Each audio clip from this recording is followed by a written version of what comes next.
Now, this has got to be one of the best times of the year in the garden. When we're coming out of spring, going into summer, we've seen this massive explosion of growth. And of course, we want to see that sustained as we go into the summer months.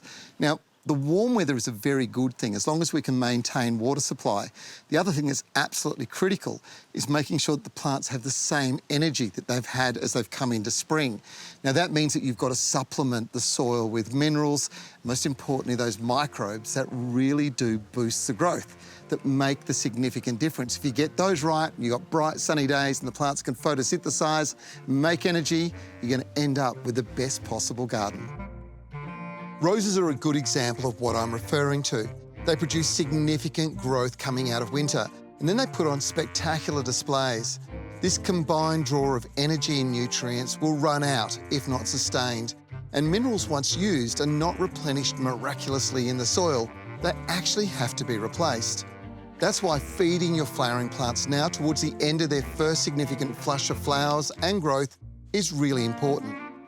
The trick is to use a fertiliser that is complex in its nature, having a range of critical mineral elements necessary for strong, healthy growth and, of course, flower production.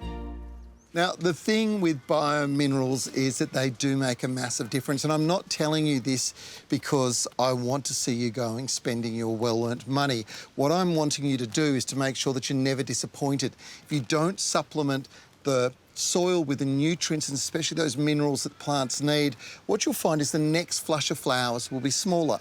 The plant will be less vigorous.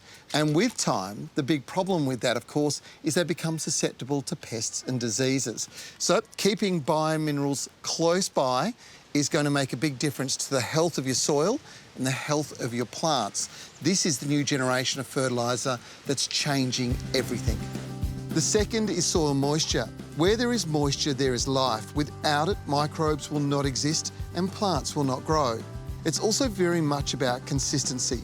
So 2 deep drinks a week for gardens and lawns should sustain most garden plants in hot, dry climates. Pots and hanging baskets will need hand watering daily. Now, a little bit of a tip when it comes to watering as well. Make sure you're watering the ground, the roots around the base of the plant, not over the foliage. The foliage is really not going to do an awful lot, and a lot of that water will evaporate, so it's kind of wasted. But if you get it in around the roots, you're going to have plants that are going to be a lot happier. This applies to pots even more so. In fact, one of the interesting things with pots is if you put a tray under it, any excess water that flows through the pot will sit in the tray and then be taken back up to the roots through capillary action. Watering is vitally important this time of the year, whether it be pot plants, whether it be garden plants, and definitely when you've applied a mineral fertiliser like this, you want to make sure that the bio part of it, those microbes, are all activated and growing strongly.